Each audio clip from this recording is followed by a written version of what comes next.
Very good evening. Welcome to agenda at 7 PM. నేను ఆశ. ఎవరో జ్వాలను రగిలించారు, వేరెవరో దానికి బలయ్యారు అనే పాట తెలంగాణ కాంగ్రెస్ పరిస్థితికి ప్రెసెంట్ ఇప్పుడు సరిగ్గా సరిపోతుందా?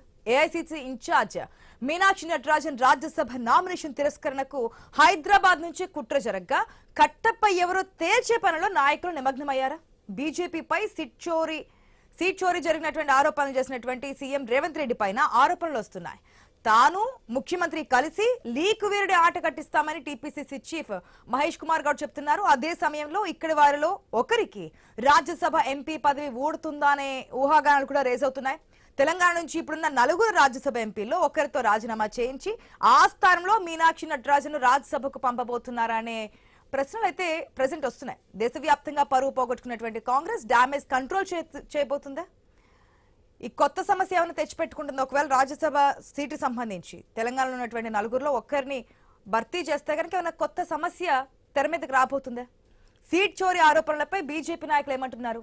రాజ్యాంగ సంస్థలను కూడా గుప్పెన పెట్టుకుని పబ్బం గడుపుతున్నారని చెప్పి ఇప్పటికే కాంగ్రెస్ నాయకులు ఆరోపణ చేస్తున్నారు. మొన్నటిదాకా ఓట్ చోరీ చేశారు, ఇప్పుడు సీట్ చోరీ చేస్తున్నారు. రాజ్యాంగబద్ధ వ్యవస్థలను కూడా కావాలని చెప్పి చేతుల్లో పెట్టి నడిపిస్తున్నారు. ఇది ఎంతవరకు సమంజసం అంటున్నారు. ఇక లీగ్ వీరులకు సంబంధించి ఇంతకు ముందే మహేష్ కుమార్ గౌడ్ కూడా స్పందించారు. సీఎం నేను కలిపి ఎవరు ఏంటనేది విచారణ చేస్తాం తప్పకుండా అని చెప్పి. ఆల్రెడీ డ్యామేజ్ జరిగింది, జరగాల్సిన నష్టం జరిగిపోయింది. ఏ విధంగా అంటే అంతవరకు మీనాక్షి నటరాజన్ కేసు వరకు ఓకే, కానీ కాంగ్రెస్ నాయకులే మాకు చెప్పారని చెప్పేదైతే మధ్యప్రదేశ్ మంత్రి చెప్పారో కైలాష్ అక్కడి నుంచే ఇది కాస్త మరో టర్న్ తీసుకున్నట్టు తెలుస్తోంది. దానికి తోడు ఇంతకు ముందు మనం ఫైదరికి మాట్లాడుకున్నప్పుడు వీకెండ్ స్పెషల్లో క్లియర్ కట్గా శ్రీలత చెప్పిన దాంట్లో 6వ తేదీన కాంగ్రెస్ లీడర్ పిఏ నా దగ్గరకు వచ్చి ఈ కేసు సంబంధించిన వివరాలు అడిగారు అన్నారు. ఆ పిఏ ఎవరు, ఏ నాయకులకు సంబంధించిన వారు, కేసు వివరాలు ఎందుకు అడిగారు, ఇక్కడి నుంచి బీజేపీ నేతలకి ఇన్ఫర్మేషన్ అందించాల్సిన అవసరం ఏమొచ్చింది, ఇవన్నీ కూడా త్వరలో తేల్స్తామని చెప్తున్నారు. Let wait and see. కాకపోతే ఏం జరగబోతుంది అనేది ఈరోజు మనం మాట్లాడదాం. నిజంగానే రాజ్యసభ సీటు మీనాక్షి నటరాజన్కి కేటాయించడానికి తెలంగాణలో ఒకరిని ఏమైనా భర్తీ చేయబోతున్నారా అనే డౌట్స్ కూడా ఉన్నాయి. కాబట్టి దాని గురించి కూడా క్లారిటీ తీసుకుందాం. మనతో పాటు డిబేట్లో జాయిన్ అయ్యారు శేషు గారు, పొలిటికల్ అనలిస్ట్, అదేవిధంగా మధుసూదన్ గారు జాయిన్ అయ్యారు, పొలిటికల్ అనలిస్ట్. నుమాన్ గారు ఏఐసిసి కోఆర్డినేటర్ జాయిన్ అవుతారు. శంకరరావు రవికుమార్ బీజేపీ నుంచి కూడా మనం తీసుకుని మాట్లాడదాం. వెరీ గుడ్ ఈవినింగ్ అండి, welcome to the show. First గా శేషు గారు నమస్తే అండి.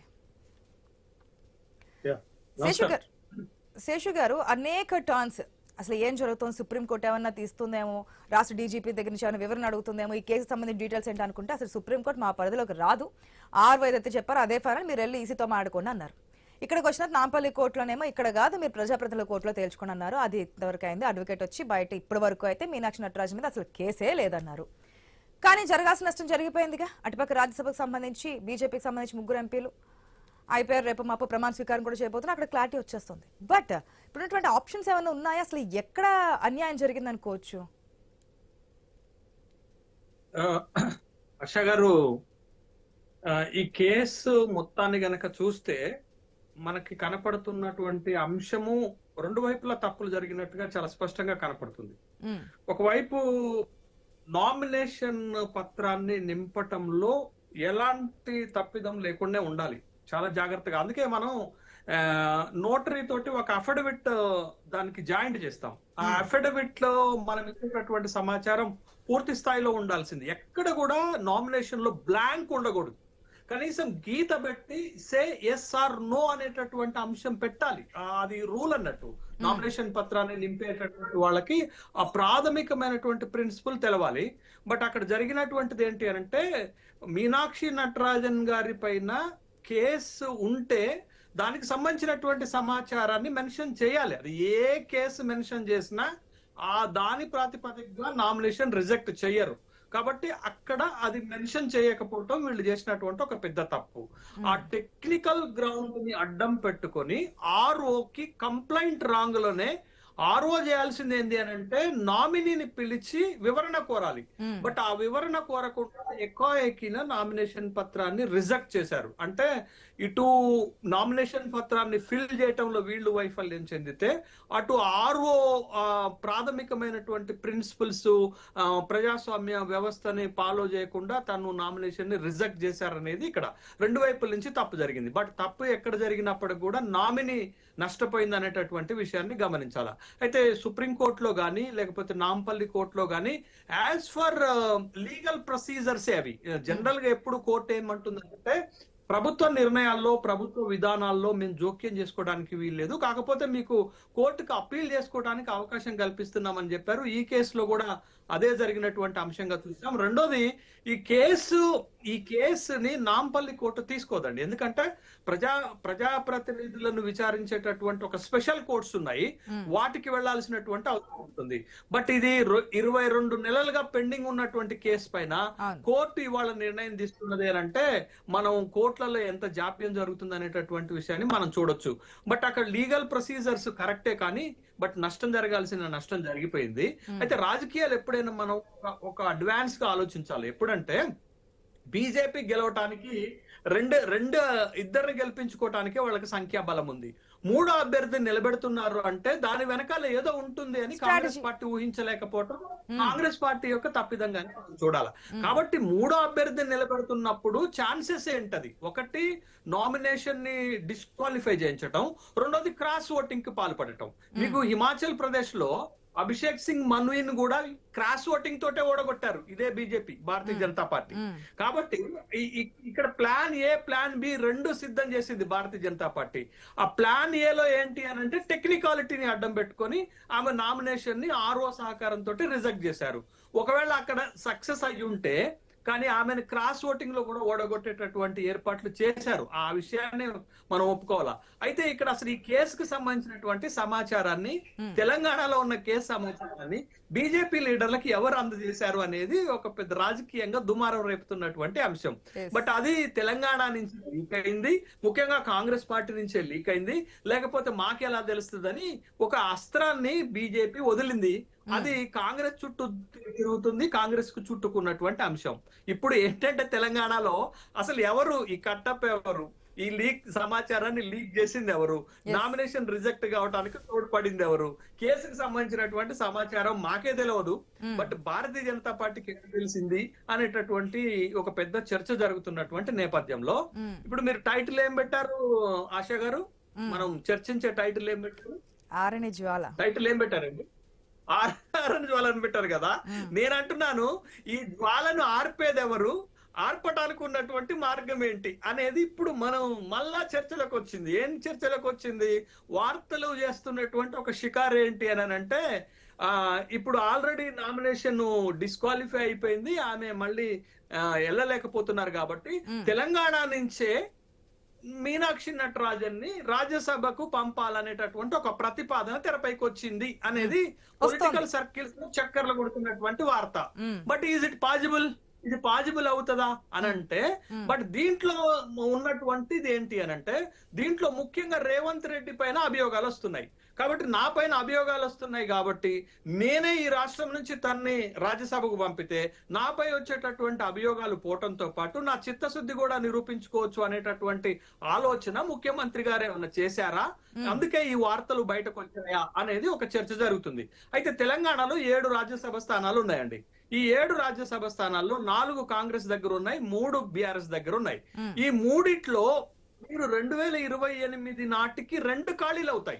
ఇప్పుడు ఖాళీలు అయ్యేది లేదు, ఆ 2 కూడా బీఆర్ఎస్ కు సంబంధించినవి అవుతాయి. 2028లో దామోదరరావు గారిది 1 ఖాళీ అవుతుంది, తర్వాత ఇంకొకటి పార్థసారథి రెడ్డిది ఖాళీ అవుతుంది. అప్పటి వరకు వీలు కాదు కదా. మరి వీలు కానప్పుడు ఏం చేయాలా, కాంగ్రెస్ దగ్గర ఉన్నటువంటి 4 స్థానాల్లో ఒకళ్ళ చేత రిజైన్ చేపిస్తే దాని నుండి పంపొచ్చు అనేది ఒక ప్రతిపాదన. కాంగ్రెస్ కున్న 4 కూడా ఎవరు రిజైన్ చేస్తారు, అభిషేక్ మను సింఘ్వి రిజైన్ చేయరు, ఎందుకంటే అది ఏఐసిసి నామిని అవసరం అక్కడ ఉండదు, అదొకటి. రెండోది వేమ నరేందర్ రెడ్డి గారు మొన్ననే ఎన్నికయ్యారు, అది వీలు కాదు. రేణుకా చౌదరిని టచ్ చేసే ధైర్యం కూడా ఉండదు. ఇక మిగిలింది ఎవరు అనంటే 2030 నాటికి అంటే ఇంకొక 4 సంవత్సరాలు టర్మ్ ఉన్నటువంటి అనిల్ కుమార్ యాదవ్ చేత రాజీనామా చేపించే అవకాశం ఉంటుందా? ఇది స్పెక్యులేటివ్ మాత్రమే, but this is not true, speculative మాత్రమే. అంటే వాళ్ళ ముందున్నటువంటి ఆప్షన్స్ లో, అవకాశాల్లో ఒక అనిల్ కుమార్ యాదవ్ ను మాత్రం రాజీనామా చేయించి, ఆ రాజీనామా చేసినటువంటి స్థానంలో మీనాక్షి నటరాజన్ ని రాజ్యసభకు పంపే ప్రతిపాదన. ఒకవేళ అనిల్ కుమార్ యాదవ్ కాకపోతే వేం నరేందర్ రెడ్డి ఏదైనా సీఎం అనుచరులు రైట్ హ్యాండ్ కాబట్టి ఏదైనా మాట్లాడే ఛాన్స్ ఉందా అనేది శేషు గారు మాట్లాడితే ఇంకా క్లియర్ కట్ గా దీని గురించి డిస్కస్ చేద్దాం. దానికంటే ముందు షార్ట్ బ్రేక్ తీసుకుందాం. Stay tuned.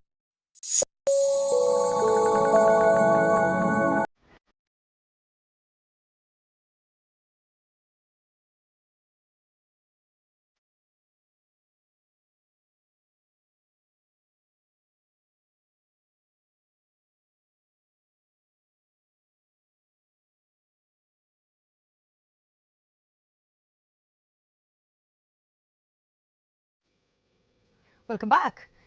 మీనాక్షి నటరాజన్ ఇష్యూకి సంబంధించి ఇప్పుడు కొత్త కోణం తెర మీదకి వచ్చింది. నిన్నటిదాకా నామినేషన్ తిరస్కరణ సంబంధించి ఏ విధంగా జరిగింది, సుప్రీంకోర్టు ఏం చెప్పింది, ఆర్ఓ ఏం చేశారు, మళ్ళీ ఎలక్షన్ కమిషన్ దగ్గరికి వెళ్తారా వెళ్ళరా, ఇక్కడ నాంపల్లి కోర్టులో ఏ విధంగా, ప్రజాప్రతినిధుల కోర్టు ఏ విధంగా, ఇదంతా డిస్కషన్ నడిచింది.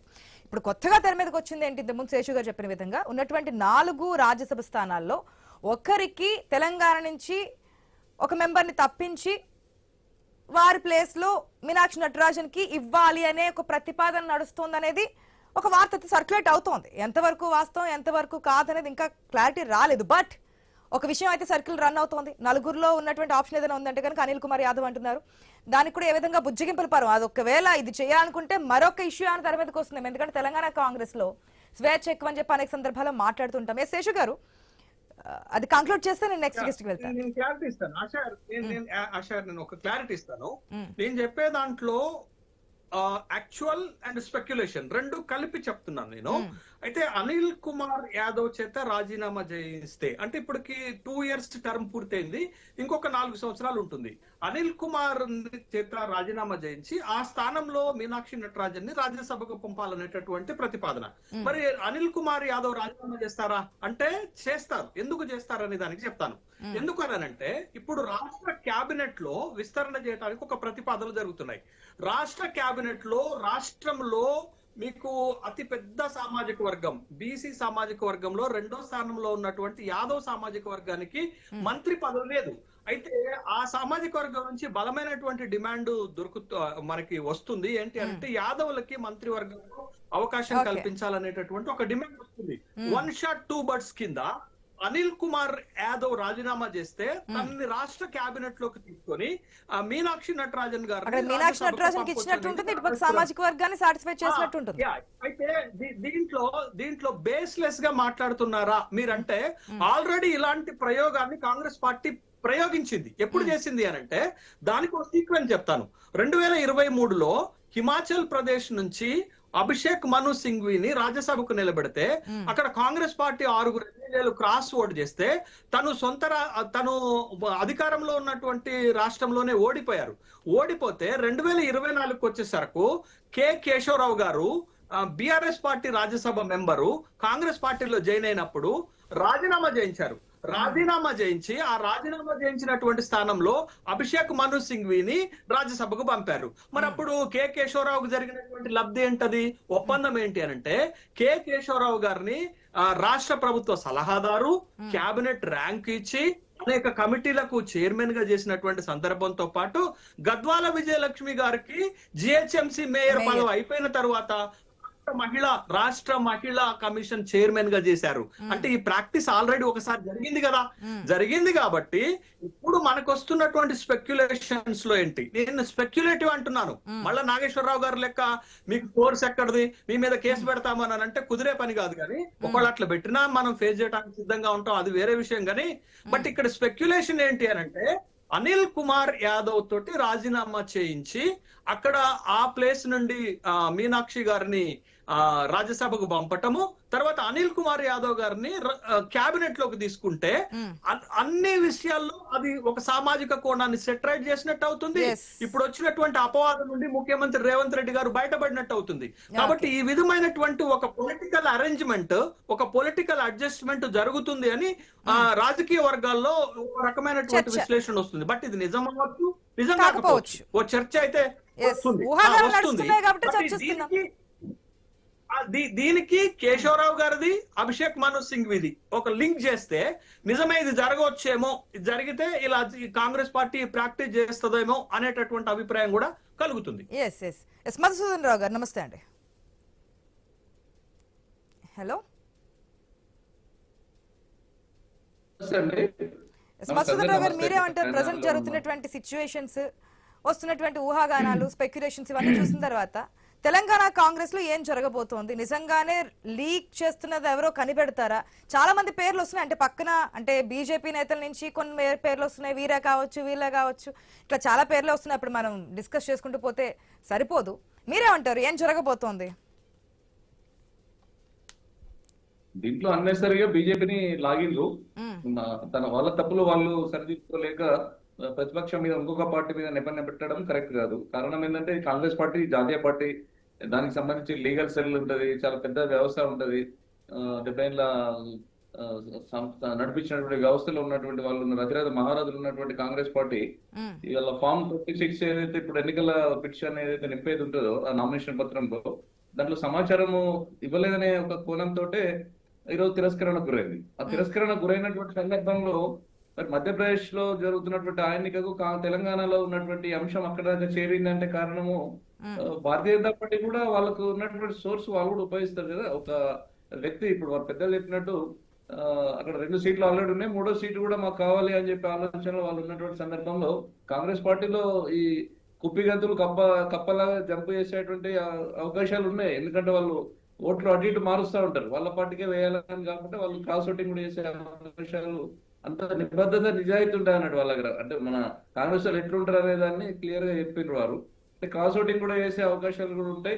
ఒకవేళ అది కాకపోతే నామినేషన్ సందర్భంలో ఎట్లా దాన్ని తీసేయాలనే ఆలోచన కూడా ప్రతిపక్ష పార్టీ ఆ ప్లేస్ లో ఎవరున్నా కూడా, అది ఆ ప్లేస్ లో కాంగ్రెస్ ఉన్నా, బీజేపీ ఉన్నా, ఇంకే పార్టీ ఉన్నా కూడా ఎదుటి వ్యక్తి నామినేషన్ తిరస్కరణ గురైతే ఈజీగా సక్సెస్ అవుతామనే ఆలోచన కూడా వాళ్ళు ఉంటుంది. కాబట్టి భారతీయ జనతా పార్టీ కూడా లీగల్ సెల్ ఉంటుంది, వాళ్ళకు ఉన్నటువంటి ఎసెట్స్ తోటి, వాళ్ళు తెలంగాణలో ఉన్నటువంటి నాయకత్వంతో కూడా మన నటరాజన్ సంబంధించినటువంటి అంశంలో ఎక్కడెక్కడ అంటే వచ్చినటువంటి స్టేట్ నుంచి కూడా ఏమన్నా కేసులు ఉన్నాయనేటివి కూడా దేశవ్యాప్తంగా ఎక్కడన్నా ఏమైనా జరిగినాయనే దాని మీద కూడా ఆమె పైన ఖచ్చితంగా పార్టీ ఆలోచన చేస్తుంది.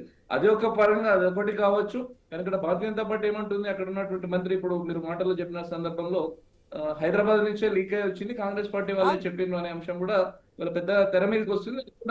అది కూడా ఆరోపణ బీజేపీ వాళ్ళు అక్కడ మధ్యప్రదేశ్ నుంచి బాధ్యత గల వ్యక్తి చెప్పిండ్రు, ఇది ఎవరో చెప్పలేదు, మీ పార్టీ వాళ్ళే చెప్పిండ్రు అనే అంశం తెర మీదకి వచ్చింది.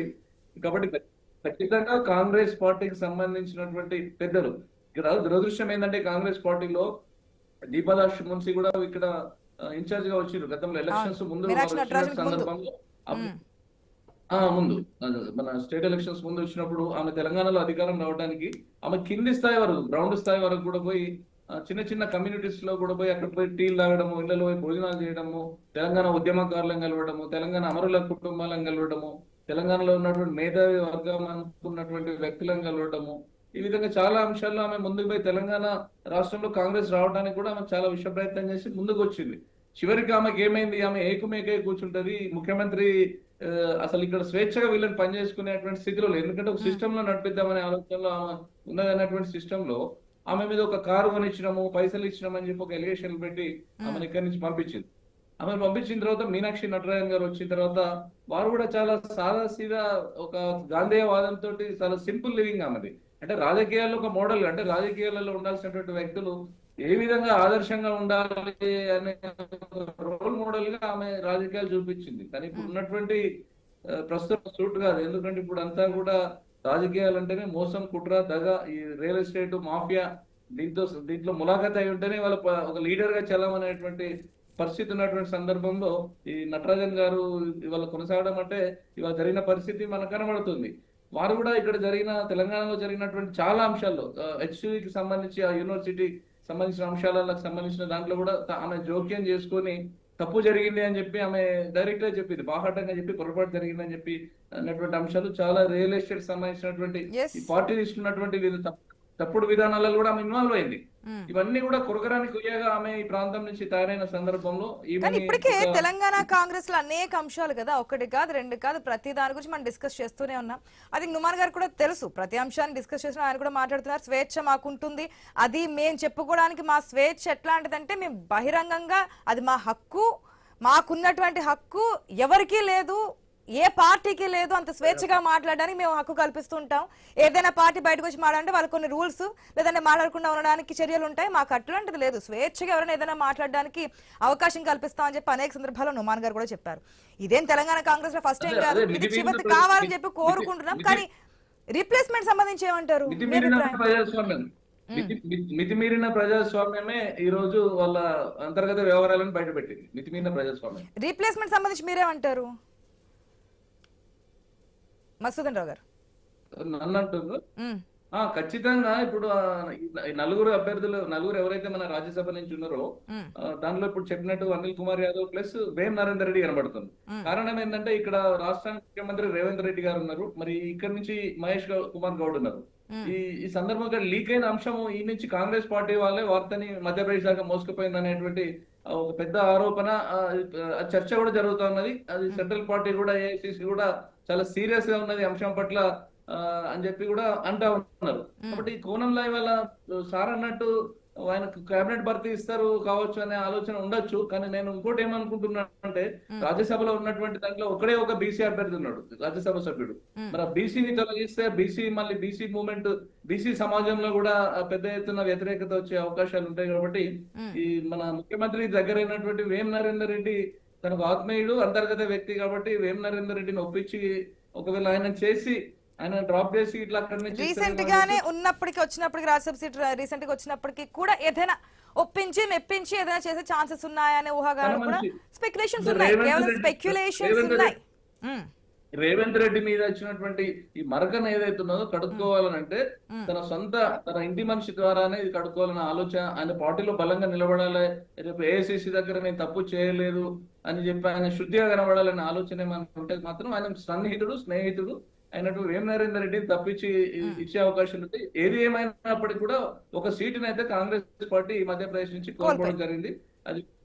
అది బాధాకరమైనటువంటి అంశమే ఆ పార్టీకి. ఖచ్చితంగా ఇక్కడ ఇప్పటికే బాహాటంగా ఇప్పుడు షబీర్ అలీ కూడా నిన్ననో మొన్న జరిగిన మీటింగ్ లో కూడా చాలా తీవ్రమైనటువంటి, ఇప్పుడు ప్రజాస్వామ్యం విపరీతంగా అన్నారు కదా, వారు కూడా అంటా ఉన్నారు రాజ్యసభ సీట్లు మిగిలిన అన్ని కూడా చాలా గలీజ్ అంటే గలీజ్ మాటలు, అంటే మనం స్క్రీన్ ముందర మాట్లాడాలని మాటలు కూడా బహిరంగంగా మాట్లాడారు. డబ్బులు ఇవ్వడమే కాకుండా ఇంకో రకంగా కూడా రాజ్యసభ సీట్లు తెచ్చుకుంటుంది కాంగ్రెస్ పార్టీ అధిష్టానం ఆ విధంగా ఉన్నాయని చెప్పి, అంటే అంతర్గత ప్రజాస్వామ్యం ఎంత వాళ్ళది ఓపెన్ గా ఉంటది అనేది ఒక తార్కాణం ఇది షబీర్ అలీ మాట్లాడినటువంటి మాటలు. ఇంకోటి తెలంగాణలో జరుగుతున్నటువంటి రియల్ ఎస్టేట్ కి రేపు పొద్దున మీనాక్షి వారు కూడా అడ్డం పడతారేమో అనే ఆలోచనలో కూడా కొంత ఈ రియల్ ఎస్టేట్ గ్రూప్ కూడా చాలా అసలు పార్టీలోనే అంతర్గత కలహాలు ఇంత దాకా తీసుకొచ్చాయన్న రూమర్స్ కూడా ఉన్నాయి. అన్నిటికీ క్లారిటీ తీసుకుందాం, ఎందుకంటే కాంగ్రెస్ పార్టీ నుంచి నుమాన్ గారు జాయిన్ అయి ఉన్నారు కాబట్టి. నుమాన్ గారు good evening sir. Very good evening madam. Numan గారు ఏం జరుగుతోంది, ఏం జరగబోతోంది? First of all, very good evening to you as well as Sheshu sir and Shaurya garu and all the viewers. So ఏదైతే మనం మాట్లాడుతున్నాం మేడం, తదుపరి కార్యాచరణ ఏదైతే ఉందో జరుగుతున్నటువంటి అంశాల గురించి మనం మాట్లాడుతున్నాం. But before that I would like to emphasize కొన్ని విషయాలు నేను మాట్లాడదలుచుకుంటాను. ఏదైతే రిప్రజెంటేషన్ ఆఫ్ పీపుల్ యాక్ట్ కి అనుగుణంగా ఒక రాజ్యసభ నామినేషన్ వేయాలనుకున్నప్పుడు, పార్లమెంట్ కోసం నామినేషన్ వేయాలనుకున్నప్పుడు ఆర్టికల్ 84 క్లియర్ గా చెప్తుంది మనకి, వారు ఇన్నోసెంట్ అంటిల్ ప్రూవెన్ గిల్టీ అని చెప్పేసి. ఇక్కడ ఒక ప్రైవేట్ పిటిషన్ ఆధారంగా వారు ఒక రెస్పాండెంట్ మాత్రమే, ఇది క్రిమినల్ కేసు కాదు, ఓన్లీ సమన్స్ మాత్రమే వారికి జారీ చేయడం జరిగింది. వారు చెప్తూ ఇందాక మాట్లాడారు ఫామ్ ఫిల్అప్ చేయలేదు, ఇది డిస్క్లోజ్ చేయలేదు, అందుకని ఇది జరిగింది అని చెప్పేసి. Let us talk how many of the people that are sitting today in the Lok Sabha or in the Rajya Sabha have the criminal cases. Let us see what is the percentage of the people. నేను Meenakshi madam గారి గురించి నేను మాట్లాడుతున్నాను అని అంటే వారితో అన్యాయం జరిగిందని చెప్తున్నాను. నిన్న మనం ఒక్కసారి చూసుకుంటే ఇక్కడ నాంపల్లి కోర్టులో it has clearly said because of the local stand I ఏదైతే జ్యూరిస్డిక్షన్ ఉంటుందో దీనికి లేదని చెప్పేసి కేసుని కొట్టేయడం జరిగింది. అంటే ఇప్పుడు బాధితులుగా ఎవరిని నిలబెట్టారండి? ప్రజాప్రతినిధుల కోర్టుకి రిటర్న్ చేశారు. So that is what I am saying, like local stand ai లేదు కదా, local stand ai లేకుండా jurisdiction లేకుండా it has been sent on what ఇంతవరకు వచ్చారు కాబట్టి దీని ముందు జరిగింది కూడా చూడాలిగా. నాంపల్లి కోర్టు వరకు వచ్చారు. నాంపల్లి కోర్టు కన్నా ముందు మధ్యప్రదేశ్ మంత్రి చెప్పినటువంటి అసలు ఇంతవరకు రావడానికి కారణం ఏంటి? మీరే లీకులు ఇచ్చారంటున్నారు కదా. అంటే మీరు ఇన్ ద సెన్స్ నుమాన్ గారు కాదు, మీ పార్టీకి సంబంధించినటువంటి నాయకులు చెప్పారు అనేది. నేను అదే అంటున్నాను, పార్టీలో 100% పోస్ట్ మార్టం అనాలిసిస్ జరుగుతుంది. ఎవరు దీనికి కారకులు, ఎవరు దీంట్లో ఇన్వాల్వ్ అయ్యి ఉన్నారు, ఎవరు దీనికి ఇక్కడి నుంచి సమాచారం వారికి ఇచ్చినారు అని చెప్పేసి. ఎందుకంటే అధికారంలో ఉన్నప్పుడు మనము ఒక రెస్పాన్సిబిలిటీతో బిహేవ్ చేయాలి towards the government are towards the party. రెండు కూడా చేయకుండా ఇష్టం వచ్చినట్టు ఈ రోజు ఇన్ఫర్మేషన్ ఇచ్చి అనవసరంగా రద్దంతాన్ని సృష్టించింది ఎవరు అని చెప్పేసి. Intelligence no this is not స్వేచ్ఛ అండి. వాట్ ఈస్ స్వేచ్ఛ? You tell me. Freedom of expression, freedom of speech, మాట్లాడే స్వేచ్ఛ, మాకేదైనా అన్యాయం జరిగినప్పుడు చేసుకునే స్వేచ్ఛ. లాస్ట్ టైం మిమ్మల్ని ఒకటి అడిగాను నుమాన్ గారు, ఏ పార్టీకి లేనటువంటి స్వేచ్ఛ మాకుంది, ఏదైనా అన్యాయం జరిగింది, నాకు ఏదైనా అనుకున్నది జరగలేదు అనుకున్నప్పుడు బహిర్గతంగా చెప్పేది కానీ లేదంటే మాట్లాడడానికి కానీ స్వేచ్ఛ మా పార్టీ ఉంటుంది. ఇది బహిర్గతంగా చేయలేదే, ఇది ఒక కుట్రపూరితంగా చేశారే. నేను అదే అంటున్నా. నేను there is a conspiracy behind this. There is a conspiracy behind this and the right people will be identified and party will take a certain action. There is no doubt about it. నేను ఒకటే విషయం చెప్పదలుచుకుంటున్నాను. Article 34 కానివ్వండి, article 14 right, ప్రతి ఒక్కరికి equality before law, అది లేకుండా మీరు ఇష్టం వచ్చినట్టు చేశారు. ఇది ప్రజాస్వామ్యం, పార్టిసిపేటివ్ ఫార్మ్ ఆఫ్ డెమోక్రసీ ఏదైతే ఉందో దాని యొక్క స్పిరిట్ ని మీరు తూట్లు పొడుస్తూ ఈ రకంగా మీరు ఎన్నిక చేయడం జరిగింది. దిస్ ఇస్ సీట్ చోరీ అని అంటున్నాను. అంతకు ముందు ఓట్ చోరీ, ఇప్పుడు సీట్ చోరీ. ప్రజాస్వామ్యాన్ని ఎటువైపు తీసుకెళ్లదలుచుకుంటున్నారని చెప్పేసి నేను బీజేపీ వారిని ప్రశ్నిస్తున్నాను. నేను వారు ఎలక్షన్ కమిషన్ ఆఫ్ ఇండియా వీరి చెప్పు చేతుల్లో పెట్టుకుని ఈ రకంగా వ్యవహరిస్తున్నారు. Please do not do this. ఇప్పుడు యాక్షన్ తీసుకుంటే నెక్స్ట్ టైం కాస్త భయం వస్తుంది, లేదంటే ఇట్లాంటివి ఏదైతే చేరవేస్తున్నారో చేరవకుండా ఉండడానికి అవకాశం ఉంటుంది అనుకోవచ్చు. ఇప్పుడు మీనాక్షి నటరాజన్ కి తెలంగాణ నుంచే రాజ్యసభలో చోటు కల్పించబోతున్నారు, రీప్లేస్ చేయబోతున్నారు మరొక పర్సన్ నుంచి అంటున్నారు. దాని గురించి కూడా క్లారిటీ తీసుకుంటే దానికంటే ముందు షార్ట్ బ్రేక్ తీసుకుందాం. Welcome back. ఎస్ నుమాన్ గారు, ఇంతవరకు జరిగింది చూసాము. ఎవరైతే లీక్ చేశారో వారిని పట్టుకుంటాము, కఠినంగా శిక్షిస్తామని చెప్పి సీఎం నేను కలిపి చేస్తామని చెప్పి టీపీసీ చీఫ్ మహేష్ కుమార్ గౌడ్ కూడా చెప్పారు. ఆ స్టేట్మెంట్ కూడా మనం చూసాము. రీప్లేస్మెంట్ సంబంధించి మీరేమంటారు? జరుగుతుందని ఊహాగానాలు, ఏది క్లారిటీ చెప్పట్లేదు, ఊహాగానాలు వస్తున్నాయి. మీ దగ్గర నుంచి క్లారిటీ ఇవ్వండి. See, I will tell you very clearly, madam. Congress పార్టీలో ఎప్పుడు ఎటువంటి నిర్ణయాలు జరుగుతుందో it is all depends on the CWC. Here ఏదైతే స్పెక్యులేషన్స్ వస్తున్నాయో, ఏదో రకంగా మేడం మీనాక్షి నటరాజన్ గారు విక్టిమ్ గా ఉన్నారు కాబట్టి తనకు న్యాయం చేయాలనే ఉద్దేశంతో ఇక్కడ రీప్లేస్మెంట్ చేసేసి ఆప్షన్స్ ని, ఎందుకంటే తెలంగాణ నుంచే వారు ఇన్ఛార్జ్ గా ఉన్నారు కాబట్టి తెలంగాణ వారు అనవసరంగా తనను విక్టిమైజ్డ్ చేశారు కాబట్టి ఇక్కడ నుంచి సొల్యూషన్స్ వెతుకుతున్నారని చెప్పేసి సోషల్ మీడియాలో చక్కర్లు జరుగుతున్నటువంటి మాట వాస్తవం. I'm not denying that. కానీ ఎవరిని రిప్లేస్ చేయాలి, అసలు వాస్తవానికి పంపించకూడదా అనేది ultimate decision is going to lie with the high command. It is going to lie with the CWC. Nobody from TPCC or nobody for that matter, even the chief minister cannot go and tell ki I am going to send and JPCC. So those decisions happen within the party meetings lo, internal meetings lo decisions jarugutadi. Ippati varaku even until the moment we are talking ekkada kuda atvanti discussion raaledu. Please understand. Kevalam speculations maatrame antaru. 100% it is a speculation. నేను అదే అంటున్నాను. నేను ఇందాక professor Shashi గారు has clearly mentioned Anil Kumar Yadav ని replace చేసి పంపిస్తే it would have been better option. వారికి లబ్ధి చేకూర్చే విధంగా డ్యామేజ్ క్లారిటీ ఇచ్చారు. అది కూడా స్పెక్యులేషన్ అని చెప్పి ముందే చెప్పారు. ఊహాగానాలు వస్తున్నాయి కాబట్టి నేను కాదనడం లేదు. ఇంకొకరు శౌర్య గారు మాట్లాడుతూ వేమ నరేందర్ రెడ్డి గారిని పంపించాలని చెప్పేసి ఇందాక మిత్రులు ఎవరో నాకు కాల్ చేశారు బయట నుంచి, ఆంధ్ర నుంచి, మేడ రేణుక చౌదరి గారిని చేస్తే బాగుంటుంది అని చెప్పేసి. ప్రతి ఒక్కరు మీ ఫ్రెండ్సే మీకు కాల్ చేసి అడుగుతున్నారంటే అది ఎంతవరకు అది కూడా ఏపీ ఫ్రెండ్ అంటున్నారు. ఏపీ వరకు వెళ్ళిందంటే ఆ ఇన్ఫర్మేషన్ లేదంటే ఏది లేకుండా వస్తుంది అనేది ఒక డౌట్ రేస్ కావట్లేదా? నేను ఒకటి మాత్రం చెప్తాను మేడం, ఈ ఎవరైతే root cause Congress party serious about to identify ఎవరు ఇది చేశారని చెప్పేసి దాని తర్వాత రీప్లేస్ చేయాలా చేయకూడదా అనేది secondary. First of all we have to identify what is cause the problem. అది అడ్రస్ చేయకుండా మనం సెకండ్ నేను పోతాను, నేను పోయేసేసి మళ్ళీ ఇక్కడి నుంచి చూస్తానంటే that is finding a mitigation కదా. మిటిగేషన్ కాదు మనకి ఇక్కడ కావాల్సింది. సిస్టమ్ ఏదైతే ఉందో, ఎస్ ఎప్పుడైతే మనకి ఇక్కడ ఓటింగ్ జరిగిందో పార్లమెంట్ లో 132 విమెన్ బిల్ టైమ్ లో కూడా ఇక్కడ తెలంగాణ నుంచి క్రాస్ ఓటింగ్ జరిగిందనే వచ్చింది కదా information. We know that 4 votes have been casted in their favor అని చెప్పేసి ఎవరు ఆ నలుగురు అని చెప్పేసి కూడా ఐడెంటిఫై చేయాలి కదా. That is what I'm saying. మీకే మీ పార్టీకి సంబంధించి విభేదాలు, గ్యాప్స్, లేదంటే పార్టీకి వ్యతిరేకంగా చేసే వాళ్ళు ఉన్నారనేది అర్థమవుతోంది. That is what the end output ఏదైతే వస్తుందో దాంతో మనకు అదే అర్థం అవుతుంది కదా.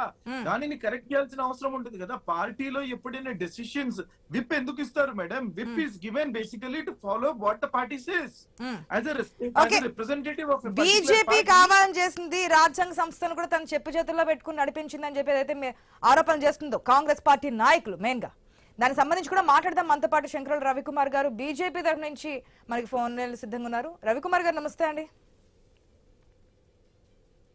హలో, నమస్తే అండి ఆశా గారు. ఎస్, గుడ్ ఈవినింగ్ రవికుమార్ గారు.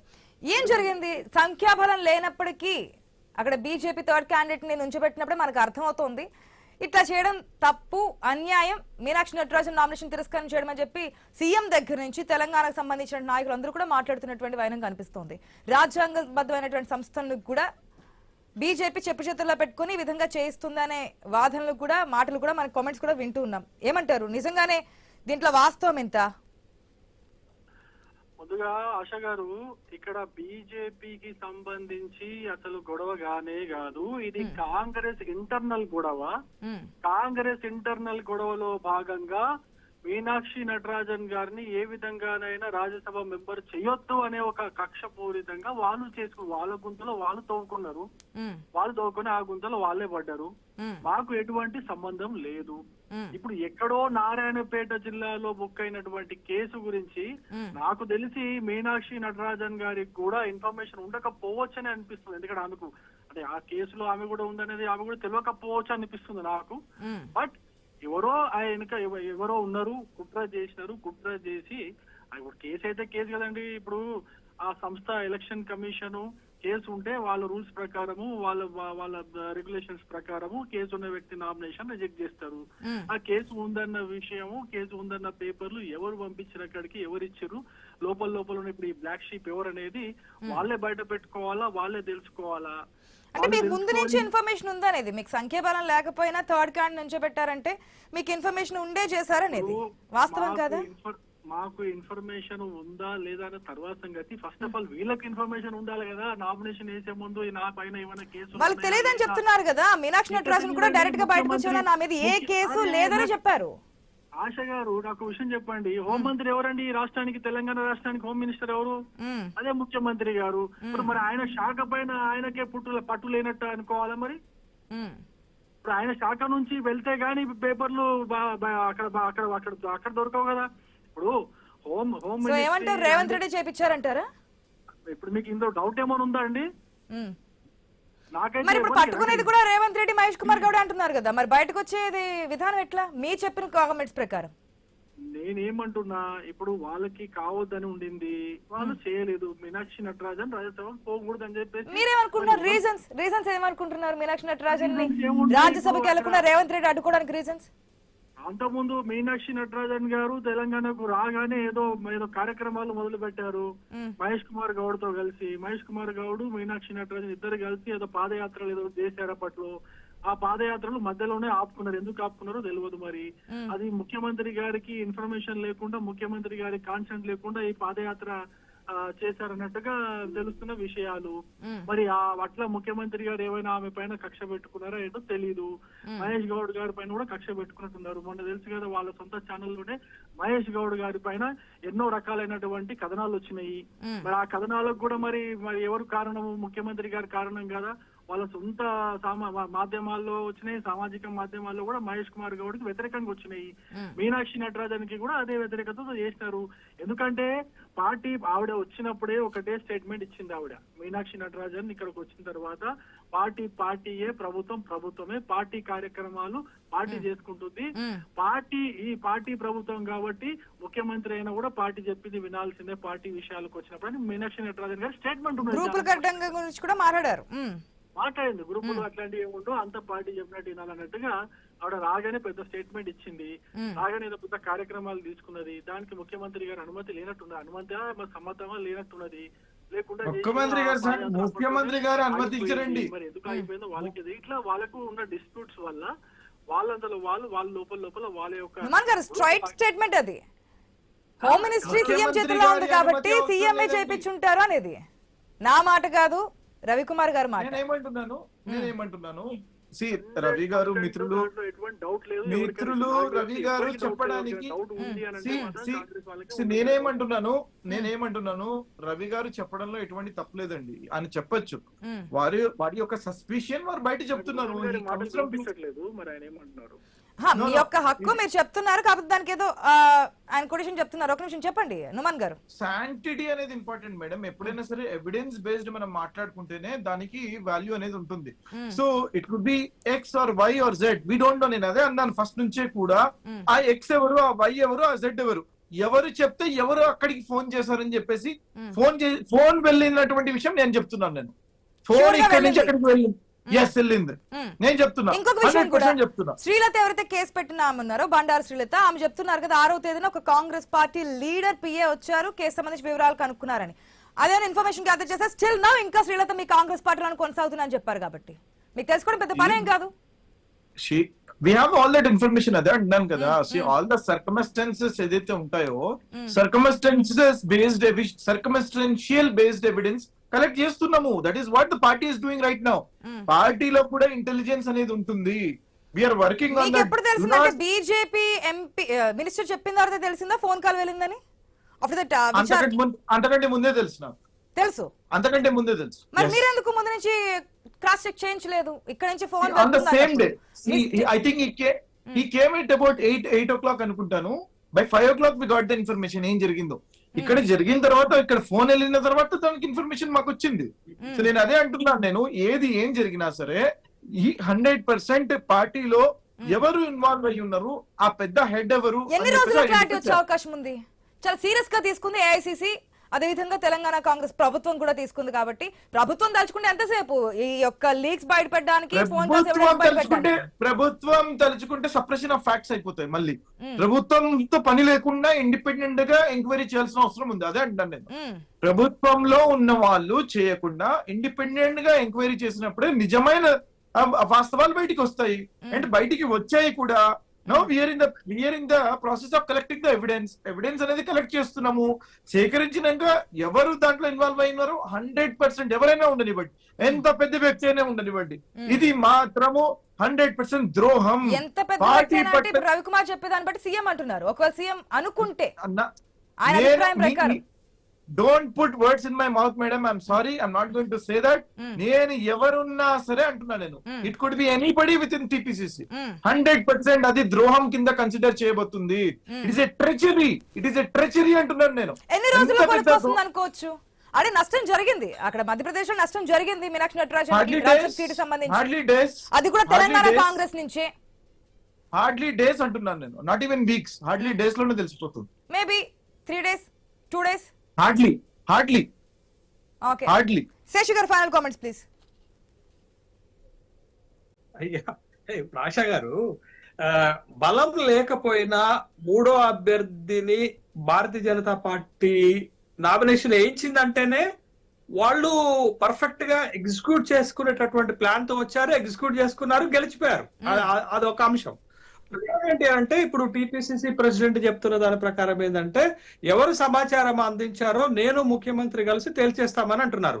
ఒకవేళ ఇప్పుడు ఉన్న స్పెక్యులేషన్ ప్రకారమే కీలకమైనటువంటి వ్యక్తులే ఇందులో సమాచారాన్ని అందించి ఉంటే దాన్ని బయటకు రానిస్తారా? బయటకైతే రానియరు కదా. మరి అలాంటప్పుడు ఎవరు సమాచారం అందించారు అందుకే అనేటటువంటి ఇప్పుడు విషయం అంటున్నారు ప్రాపర్ గా ప్రభుత్వం నుంచి బయటకి కాకుండా ప్రైవేట్ పరంగా చేస్తామంటున్నారు నుమాన్ గారు. ఇట్స్ పాసిబుల్ కాదు. అది పార్టీ నుండే వాళ్ళు ఎంక్వైరీ చేస్తారు. ఒకవేళ పార్టీలో కీలకమైన వ్యక్తులే సమాచారాన్ని అందించుంటే దాన్ని బయటకు రానిరు, ఎందుకంటే పార్టీకి ఇంకెక్కువ డ్యామేజ్ జరుగుతుంది. కాబట్టి దాన్ని బయటకు వచ్చేటటువంటి అందుకే దాన్ని బయటకి ఎక్స్ప్లోర్ చేసేటటువంటి అవకాశం లేదు. కాకపోతే ఏఐసిసి ఇన్వాల్వ్ అయి ఉన్నది కాబట్టి అక్కడ దాకా సీరియస్నెస్ క్రియేట్ అవుతుంది. ఇది ఒక పాయింట్. రెండోది ఏంటంటే మీరు ఇందాక రీప్లేస్ అని అన్నారు కదా, ఒకవేళ ఇక్కడి నుంచి మీనాక్షి నటరాజన్ గారిని ఒకరి చేత రాజీనామా చేయించి మీరు రాజ్యసభకు పంపిస్తే జరిగే పరిణామం ఏంటో చెప్తాను. జరిగే పరిణామం ఏంటంటే, ఇప్పుడు రేణుకా చౌదరి గారు ఆంధ్ర మూలాలు ఉన్నటువంటి వ్యక్తి, మీరు ఎంత కాదనుకున్నా రాజమండ్రి ఫ్రమ్ తను. తర్వాత అభిషేక్ మను సింఘ్వి రాజస్థాన్ నుండి వచ్చినటువంటి వ్యక్తిగానే మనం చూడాల్సినటువంటి అవసరం ఉంటుంది. ఇప్పుడు మీనాక్షి నటరాజన్ గారు కూడా ఇక్కడి నుంచి పంపిస్తే ఉన్న 4 సీట్లలో 3 బయట రాష్ట్రాల నుంచి పంపించారు అని అంటే తెలంగాణ సెంటిమెంట్ ని మళ్ళీ ఒకసారి బీఆర్ఎస్ బయటకు తీస్తుంది కదా. అందుకే రేవంత్ రెడ్డి గారిని నిన్న కలిసినప్పుడు, రాహుల్ గాంధీతో కలిసినప్పుడు రాహుల్ గాంధీ గారు గాని పార్టీ గాని 2 విషయాల్లో చాలా స్పష్టత కోరింది. ఎన్టీ రామారావు విగ్రహం ఆవిష్కరణ రోజున మీరు చేసినటువంటి ప్రసంగం పార్టీకి ఇబ్బందికరంగా ఉంది, పాయింట్ 1. రెండోది మీనాక్షి నటరాజన్ గారి విషయంలో మనం ఫెయిల్ అయ్యాము, సమాచారం ఇక్కడి నుంచి పోయింది, అది పార్టీకి ఇబ్బంది జరిగింది అని 2 స్పష్టమైనటువంటి సూచనలు ముఖ్యమంత్రి గారికి చేసినట్టుగా తెలిసింది.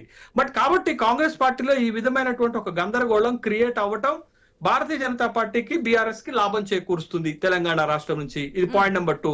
పాయింట్ నెంబర్ 3 ఏంటంటే, ఇవాళ మనం చాలా ఒక విషయాన్ని మర్చిపోతున్నాం. అదేంటి అనంటే, మీనాక్షి నటరాజన్ గారి నామినేషన్ రిజెక్ట్ అయింది ఈ దేశంలో ఒక కేస్ స్టడీగా మారుతుంది. మీరు చూడండి, రేపు జరిగేటటువంటి ఏ ఎన్నికైనా ఎమ్మెల్సీ గాని, ఎమ్మెల్యే గాని, ఎంపీ గాని, రాజ్యసభ గాని, మీరు ఎనీ మీరు నామినేషన్స్ వేసేటటువంటి క్రమంలో ఈ కేసు ఒక కేస్ స్టడీగా మారుతుంది. మీరు ప్రతి దగ్గర ఇదే ఉదాహరణ వస్తుంది, ప్రతి దగ్గర ఒక అలిగేషన్స్ వస్తుంది, ప్రతి దగ్గర ఉన్న లేనిపోని కేసులు అన్ని బయటకు వస్తాయి. ఇప్పుడు ఒక ఎమ్మెల్యేగా పోటీ చేస్తున్నాడు. పోటీ చేసేటటువంటి సందర్భంలో తనకున్న నాలెడ్జ్ ప్రకారం తన మీద ఉన్నటువంటి ఒక 11 కేసులు ఉంటే 10ని మెన్షన్ చేశాడు, 1 మర్చిపోయాడు అనుకుందాం. అది ప్రత్యర్థికి సమాచారం అందితే ఆ సమాచారాన్ని గనక మళ్ళా ఇక్కడ కోడ్ చేస్తే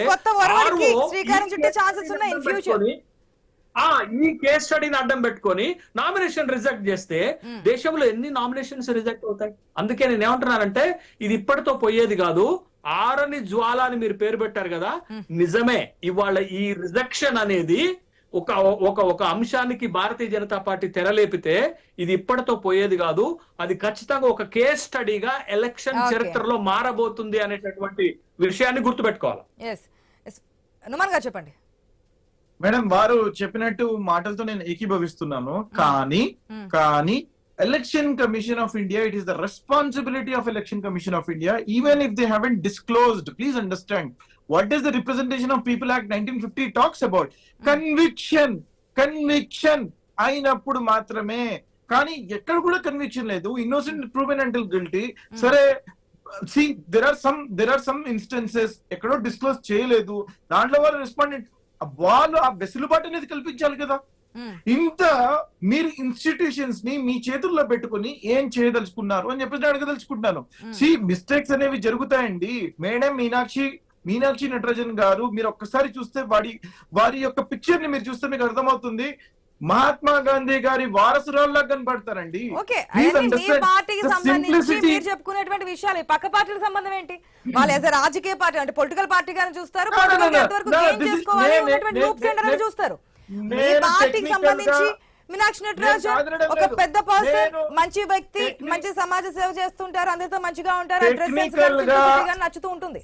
నేను కాదనడం లేదు, టెక్నికల్ గా తప్పు ఉంది, నేను కాదనడం లేదు దానికి. Please understand what I'm saying is, ఈ లూప్ హోల్స్ సిస్టమ్ లో ఉన్నాయని అంటున్నాను నేను. ఈ రోజు దేశం మొత్తము అసెంబ్లీ ఎలక్షన్స్ కానివ్వండి, పంచాయతీ కానివ్వండి, పార్లమెంట్ కానివ్వండి, ఎక్కడ ఎలక్షన్ జరిగినా సరే దీనిని కేస్ స్టడీగా భావించాల్సి వస్తుంది అని అంటే, it is not the weakness of the election commission of India. It is not the election commission of India not taking the constitution of India supreme. Representation of people act అనుగుణంగా మీరు చేయాలి కదా, అది చేయట్లేదని అంటున్నాను నేను. Please understand. నేను దీంట్లో టెక్నికల్ గ్లిచెస్ ఉన్నాయని నేను కాదనడం లేదు. I'm not saying no to it. What I'm saying is it is the responsibility, principles of natural justice. దీనిని మీరు వినాల్సిన అవసరం ఉంటుంది కదండి. వారి యొక్క వాదనని మీరు వినడానికి ఒక్కరోజు టైం ఇవ్వరా అండి? ఒక్కరోజు టైం ఇవ్వరా? అరే మరి ఇంత తొందరపాటు నిర్ణయాలు తీసుకోవాల్సిన అవసరం ఏముంది చెప్పండి? ఒక్క పార్టిసిపేటివ్ ఫార్మ్ ఆఫ్ డెమోక్రసీలో మనం ఉంటున్నప్పుడు పీపుల్ హు ఆర్ బీయింగ్ ప్రతి రాజకీయ పార్టీ మీనాక్షి నటరాజన్ నామినేషన్ తిరస్కరణ బాధ కలిగించింది అని అన్నారు. రాజకీయ పార్టీల కంటే పార్టీలకు అతీతంగా కాకపోతే జరగాల్సిన పాలిటిక్స్ జరగాల్సిన నష్టం కూడా జరిగిపోయింది. అది మీ పార్టీ తెలంగాణకు సంబంధించినటువంటి కాంగ్రెస్ నాయకుల నుంచే నష్టం జరిగిపోయింది. ఇప్పుడు నష్ట నివారణ చర్యలు చేపడుతున్నామన్నారు. అది నష్ట నివారణకు సంబంధించి ఎంతవరకు అవుతుందో చూద్దాం. Right, final comments please Masudan Rao గారు. మేడం, ఇప్పుడు కాంగ్రెస్ పార్టీని ఎవరో పొందబెట్టరు. వాళ్ళ పార్టీని వాళ్ళ నాయకులు పొందబెట్టుకుంటూ పక్కన ఉన్న కమ్యూనిస్టులు, బీజేపీ పార్టీ, టిఆర్ఎస్ పార్టీ వీళ్ళు కాదు, వాళ్ళే పొందబెట్టుకునేటువంటి పరిస్థితి. అసలు చాలా చిన్న అంశం ఇవాళ ఆమె సంబంధించినటువంటి అంశము. ఆమె డైరెక్ట్ క్రిమినల్ కేసులో లేదు. ఆమె ఖాళీ ప్రతివాదిగా ఉన్నారు. ఖాళీ ఉన్నటువంటి అడ్వకేట్స్ ఎవరైతే ఉన్నారో ఆమె నామినేషన్ పత్రం నింపేటప్పుడు ఈ తెలంగాణ నుంచి ఉన్నటువంటి కాంగ్రెస్ పార్టీ నుంచి డీటెయిల్స్ తీసుకొని ఒక లైన్ రాస్తే ఒడిచిపోయేటువంటి నామినేషన్ అది. దాన్ని ఇవాళ మన ఎలక్షన్ కమిషన్ మీద వారు మాట్లాడుతున్నారు. ఎలక్షన్ కమిషన్ ఏమైనా సిస్టమ్ లో పోతుంది. ఒక ఆబ్జెక్షన్ వచ్చింది బీజేపీ పార్టీ నుంచి, ఎంక్వైరీ చేసింది. ఎంక్వైరీలో వాళ్ళు ఆధారాలతో చూపించారు. నాంపల్లి పోర్టులో కేసు నడుస్తుంది కాబట్టి దాంట్లో ప్రతివాదిగా ఉన్నది. ఆమె అందులో చెప్పలేదు కాబట్టి ఒక అత్యున్నతమైన పార్లమెంట్ పోతున్నటువంటి ఆమె దీన్ని ఎందుకు ఆపింది అనే ఆలోచనలో వాళ్ళు ఉన్నటువంటి 22 months వరకు అట్లా పెండింగ్ లో ఉండి ఇప్పుడు విచారణ అనేటప్పటికి మాకు ఇక్కడికి రాదు. దీంట్లో ప్రజాప్రతినిధులు ఉన్నారు, అది ఎంపీలు కావచ్చు, ఎమ్మెల్యేలు కావచ్చు, ఎవరైనా కావచ్చు, ప్రజాప్రతినిధులు ఉన్నారు కాబట్టి మా దానికి రాదు, ప్రజాప్రతినిధులు కోర్టుకు వెళ్ళండి అన్నారు. ఆఫ్టర్ 22 months లేదు, ఇది నాంపల్లి కేసులో ఉన్నది సపరేట్ కేసు, అది ఒక ప్రైవేట్ కాంప్లైంట్. అది దాని ప్రజాప్రతినిధులకు చట్టం ఇక్కడ ఇంప్లిమెంట్ కాదు, అది ప్రైవేట్ కాంప్లైంట్. బండారి ఆమె వేసినటువంటి శ్రీలత వేసినటువంటి కేసు, అది కేసు సపరేట్. ప్రజాప్రతినిధుల చట్టానికి రానే కదా, ఆ కేసు సపరేట్ నడుస్తుంది. ఖాళీ నామినేషన్ పత్రంలో ఈమె నాకు మన మీనాక్షి నటరాజన్ గారు అందులో రాసేటప్పుడు నాకు ఒక కేసు అక్కడ ఉంది అని ఫోకస్ చేస్తే అయిపోతుండే ఒక లైన్. అందులో రాసినంత మాత్రం నామినేషన్ తిరస్కరణ గురి కాదు. ఆ కేసు అంత తీవ్రత లేదు కాబట్టి ఆమె నామినేషన్ రద్దు అయ్యేటువంటి ఆస్కారం లేకుండే. అది చెప్తే అయిపోతుండే ఒక కేసు అక్కడ నడుస్తుంది పెండింగ్ లో. ఇక్కడ ఆశా గారు, శౌర్య గారు, ఒక పాయింట్. ఇప్పుడు ఆర్ఓ డిస్క్రిప్షన్ కూడా ఉంటుంది. కొంతమంది ఆర్ఓలు చాలా రిజిడ్ గా ఉంటారు, కొంతమంది ఆర్ఓలు చాలా డెమోక్రటిక్ గా ఉంటారు. డెమోక్రటిక్ గా ఉన్న ఆర్ఓ ఏం చేస్తాడంటే నామినీకి ఒక అవకాశం ఇస్తారు. అమ్మ మీ పైన ఇలాంటి కంప్లైంట్ వచ్చింది, ఈ కంప్లైంట్ కి మీరు వివరణ ఇవ్వండి అనేటటువంటి ఒక ఆప్షన్ ఇస్తే వాళ్ళు ఇచ్చినటువంటి వివరణతో సంతృప్తి చెందితే యాక్సెప్టెడ్, సంతృప్తి చెందకపోతే రిజెక్టెడ్ ఉంటుంది. కానీ కొంతమంది ఆర్ఓలు ఏం చేస్తారంటే రూల్ బుక్ ఉంటుంది, రూల్ ఏది ఉంటే దాని ప్రకారమే వెళ్ళటానికి ప్రయత్నం చేస్తారు. ఇక్కడ ఆర్ఓ ఏం చేశారు అని అంటే కంప్లైంట్ వచ్చింది, ఆ కంప్లైంట్ దీంట్లో మెన్షన్ చేయలేదు కాబట్టి తను నన్ను హిడెన్ లో ఉంచారు కాబట్టి నేను ఈ నామినేషన్ రిజెక్ట్ చేస్తున్నానని ఒక కలం నామినేషన్ వెరిఫికేషన్ చేస్తున్నప్పుడు ఇంకో ఛాన్స్ ఇస్తారని కొంతమంది, అసలు ఛాన్స్ ఇవ్వకుండా రిజెక్ట్ చేస్తారని కొంతమంది. అవకాశం ఇచ్చినట్టు ఎలక్షన్ కమిషన్ కూడా అవకాశం ఇచ్చినట్టు తెలుస్తుంది. మధ్యప్రదేశ్ కాంగ్రెస్ పార్టీ కూడా ఇందులో విఫలమైంది. వాళ్ళు కూడా సరైన రీతిలో ఆర్ఓని రిప్రజెంటేషన్ చేయడంలో వాళ్ళు కూడా విఫలమైంది. ఆర్ఓని వాళ్ళు కన్వీనియన్స్ చేసే ఉండే కేసుకు సంబంధించిన దాంట్లో మన ఆర్ఓ వాళ్ళు ఇచ్చిన అవకాశాన్ని వాళ్ళు సద్వినియోగం చేసుకుని ఉండే. కాబట్టి ఇప్పుడు అన్నట్టు గాంధేయవాది అని అన్నారు కాబట్టి గాంధేయవాదులు ఇవాళ కాంగ్రెస్ పార్టీలో మనలేరు. ఎందుకంటే వాళ్ళు అంబేద్కర్ వచ్చిన మహాత్మా గాంధీ వచ్చి కానివ్వండి, కాంగ్రెస్ పార్టీకి సంబంధించినటువంటి వ్యవహారం కాబట్టి ఆ స్వేచ్ఛ హక్కు వాళ్ళకు ఉంటుంది కాబట్టి ఉంటుందని చెప్పి బహిర్గతంగానే చెప్తారు. కాబట్టి రాబోయే రోజుల్లో ఏం జరుగుతుంది, ఇప్పుడే కాదు నెక్స్ట్ ఉంది మంత్రివర్గ విస్తరణ, అప్పుడే విధంగా ఉండబోతుంది ఏంటనేది కూడా నుమాన్ గారిని ముందు పెట్టే మాట్లాడదాం. ఇంకా స్వేచ్ఛ హక్కు ఏ విధంగా ముందుకు రాబోతుంది, ఏం మాట్లాడతారనేది. కానీ 2-3 days లో ఎవరు కట్టపడి బయట పెడతారన్నారు కాబట్టి కాంగ్రెస్ నెక్స్ట్ ఎలక్షన్ లో 3rd place కి వెళ్తుంది అని ప్రధాన ప్రతిపక్ష నేత చెప్తున్నారు కదా, బీఆర్ఎస్ చెప్తున్నారు కదా, అంటున్నారు. పోటీ బీఆర్ఎస్ కి పోటీ బీజేపీ తప్ప కాంగ్రెస్ కాదంటున్నారు, డైరెక్ట్ గా చెప్తున్నారు. ఏం జరగబోతుందో చూద్దాం. మరి నిజంగా 2-3 రోజుల్లో ఎవరు ఏ స్థానాలు ఉన్నటువంటి వ్యక్తులైనా, ఏ పదవుల్లో కూర్చున్నటువంటి వ్యక్తులైనా తీసుకొచ్చి ముందు పెడతామని చెప్పి నుమాన్ గారు చెప్తున్నారు. అది ఏఐసిసి కూడా దీనికి సంబంధించి దృష్టి పెట్టి సీరియస్ గా ఉందంటున్నారు. కాబట్టి let wait and see. 2 days తర్వాత మళ్ళీ మీతో మాట్లాడతారు నుమాన్ గారు, కేసు సంబంధించి ఎంతవరకు డీటెయిల్స్ చెప్పారనేది. థ్యాంక్ యూ సో మచ్ అండి డిబేట్ లో పార్టిసిపేట్ చేసిన అందరికీ కూడా. ఇదే వాటి agenda at 7 PM. Keep watching I News. మీతోనే మీ వెంటే.